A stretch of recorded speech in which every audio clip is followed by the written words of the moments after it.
2021년 10월 29일 금요일 욥기 14장 13절로 22절 말씀. 주는 나를 음부에 감추시며 주의 진노가 쉴 때까지 나를 숨기시고 나를 위하여 기한을 정하시고 나를 기억하옵소서. 사람이 죽으면 어찌 다시 살리이까? 나는 나의 싸우는 모든 날 동안을 참고 놓이기를 기다렸겠나이다. 주께서는 나를 부르셨겠고 나는 대답하였겠나이다. 주께서는 주의 손으로 지으신 것을 아껴 보셨겠나이다. 그러하온데 이제 주께서 나의 걸음을 세시오니 나의 죄를 살피지 아니하시나이까. 내 허물을 주머니에 봉하시고 내 죄악을 싸매시니이다. 무너지는 산은 정령 흩어지고 바위는 그 자리에서 옮겨가고 물은 돌을 닳게 하고 넘치는 물은 땅의 티끌을 씻어버리나이다. 이와 같이 주께서는 사람의 소망을 끊으시나이다. 주께서 사람을 영영히 이기셔서 떠나게 하시며 그의 얼굴빛을 변하게 하시고 쫓아 보내시오니 그 아들이 존귀하나 그가 알지 못하며 비천하나 그가 깨닫지 못하나이다. 오직 자기 살이 아프고 자기의 마음이 슬플 뿐이니이다. 아멘. 오늘 욥기 14장 13절로 22절 말씀은 욥에 계속되는 하나님에 대한 일종의 기도라고 할 수 있을 것 같습니다. 사실 이 정도 오면은요, 워낙 또 욥기 자체가 어떻게 보면은 약 일종의 시가 문학, 아주 문학적인 요소가 강하다 보니까, 그리고 이렇게 보면은 시적인 느낌도 굉장히 강해서 은유법이라든지 뭔가 이 배경에 대한 상당한 지식이 없으면 참 이해가 잘 안 되는 그런 부분이 많습니다. 특히 오늘 보는 부분은 갑자기 이제 이게 무슨 소리지? 라고 하는 게 많아지는 부분이 좀 있습니다. 일단 오늘 욥기 14장 13절로 22절 말씀은 일반적으로 욥의 내세 신앙에 대한 어떤 배경을 좀 많이 포함하고 있다라고 보아야 할 것 같습니다. 13절 주는 나를 음부에 감추시며 주의 진노가 쉴 때까지 나를 숨기시고 나를 위하여 기한을 정하시고 나를 기억하옵소서. 여기서 말하는 음부는 말 그대로 죽으면 죽음 이후에 가는 장소라고 보시면 될 것 같습니다. 당시 고대 근동 지역 그리고 히브리 사람들의 믿음에 따르면 음부라고 하는 것은 이제 그런 개념이었던 거죠. 따라서 주가 나를 음부에 감추신다라는 이야기는 지금 욥이 이 알 수 없는 고난 가운데 너무나도 고통스럽기에 차라리 빨리 죽어서 음부로 가면 좀 나아지지 않을까?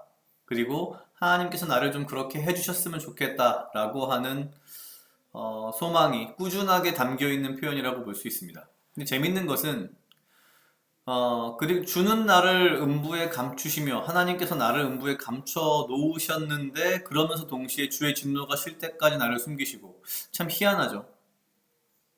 상식적으로 화가 난 사람이 화가 난 대상을 숨겨놓고 스스로가 그 화가 가라앉을 때까지 기다려달라라는 그런 표현으로 볼 수 있습니다. 어쩌면 욥기가 가지고 있는 이런 시적인 표현들이 오히려 우리의 이해를 좀 어렵게 하는 부분도 사실 있긴 있습니다. 어찌됐거나 그리고 나서 또다시 말하기를 나를 위하여 기한을 정하시고 그러니까 주의 진노가 쉴 때까지 숨기고 그 기한을 정한 다음에 나를 기억하옵소서라고 이야기합니다. 사실 이 이후에 나오는 말씀들도 사실은 뭐랄까요 13절에 기반해서 계속해서 움직이는 것들인데요. 욥이 가지고 있는 하나님에 대한 마음이랄까요? 혹은 욥이 이해하고 있는 하나님의 모습이라고 하는 것이 우리가 혹은 제가 그냥 일반적으로 생각하는 모습과는 참 다르구나라는 생각이 문득 들었습니다. 욥은 분명히 하나님이 자신을 지켜보시며 기억하시고 사랑하신다는 것을 알고 있습니다. 그러한 믿음을 굳건히 가지고 있는 거죠. 하지만 현재 이 고난들이 너무나도 고통스럽기 때문에 오히려 하나님께 음부로 나를 숨겨달라, 음부로 나를 감추어달라, 어떻게 보면은 직설적으로 보면 죽여달라는 표현이기도 한데 참 이걸 시적으로 잘 표현했습니다. 주는 나를 음부에 감추시며. 그런데 되게 재미있는 것은 현재 자기가 받는 고통이 무언가 자기의 죄 때문이라는 것을 스스로 생각해서 주의 진노가 쉴 때까지 나를 숨기고 나를 위하여 기한을 정해달라고 이야기만 합니다. 그리고 나서 그 기한을 정하고 나를 기억해달라. 어떻게 보면 나를 기억하옵소서라고 하는 것은 일반적으로 보면은 은혜를 구하는 표현이라고 볼 수 있지 않을까라는 생각이 듭니다.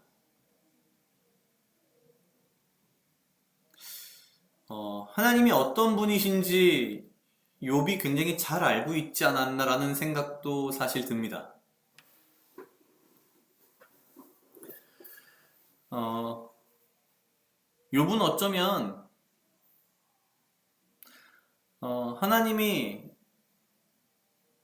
이 정도로 인내하시고 참으시는 분이시며 또한 사랑이 있으시고 은혜로운 분이시라는 것을 잘 알고 있었던 것 같습니다. 물론 이 이후에 등장하는 여러 가지 표현들을 보면 아마도 욥은 하나님께서 음부에 들어간 자신을 다시 죽은 자신을 다시 살려내실 수도 있다는 것도 알고 있었던 것 같고요.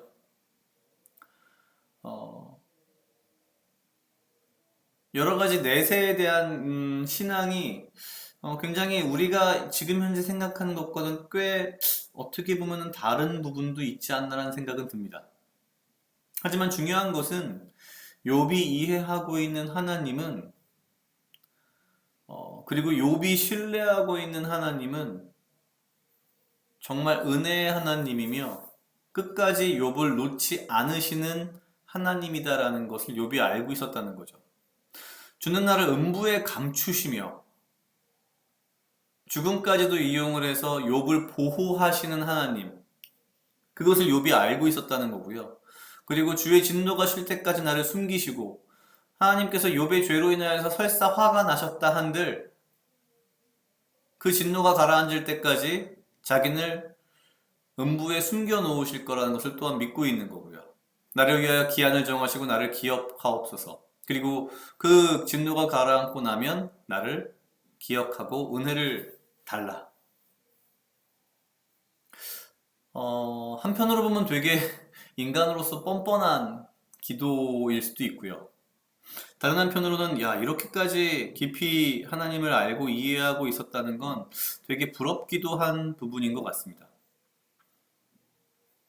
뭐 욥의 고난이나 뭐 욥의 어떤 성공이나 이런 것들이 부러운 게 아니라요. 욥기를 이렇게 읽으면 읽을수록 사실 그런 것들은 굉장히 부차적인 것들이고 욥이 알고 있는 혹은 욥이 경험한 하나님에 대해서 그리고 욥의 신앙에 대해서 그냥 욥은 선했는데 사탄 때문에 무고하게 고난을 받은 사람 이 정도로 이해하고 있었던 어떤 욥의 단순한 모습에서 그러한 것들은 사실 굉장히 중요하지 않은 부차적인 것들이었고 욥기의 핵심은 어쩌면 욥이 이해하고 있는 그리고 욥이 믿고 있는 하나님이 어떤 하나님이신지 그리고 욥의 신앙이 얼마나 깊이가 있고 욥이 하나님을 어디까지 어떻게 믿고 이해하고 있었는지에 대한 모습을 보면서 그의 경험과 그의 신앙적인 어떤 깊이가 너무나도 부럽다라는 그런 생각이 문득 들었습니다. 각자 약 2분 정도 묵상하시겠습니다.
아버지여, 나를 해하려 하는 것떠한 무리들로부터 나를 지키고 보호하여 주시며 내가 오직 주님 주시는 지혜와 명철로 이 하루를 살아가고 나에게 필요한 건강과 육체적 강건함을 허락하여 주시옵소서. 주님, 내가 매일매일 하루하루의 삶을 살아가는 동안 내가 얼마나 아버지 하나님을 믿고 의지하고 신뢰하며 하나님에 대한 신앙과 그 이해의 깊이가 더해가는지 내 자신의 삶에 대해서, 내 자신의 신앙에 대해서 다시 한번 돌아보게 됩니다. 주여, 욥의 신앙과 욥의 하나님에 대한 이해와 그 신앙의 깊이와 넓이와 그 신뢰를, 그 믿음을 내가 닮아가게 하시고 오직 아버지를 신뢰하며 주의 말씀 가운데 주와 동행하는 삶을 살아갈 수 있도록 주여 인도하여 주시옵소서. 매일매일 삶 속에서 나의 신앙의 깊이가 더해갈 수 있도록 주여 인도하여 주시옵소서. 감사합니다. 이 모든 말씀 예수님 이름으로 기도드렸습니다. 아멘.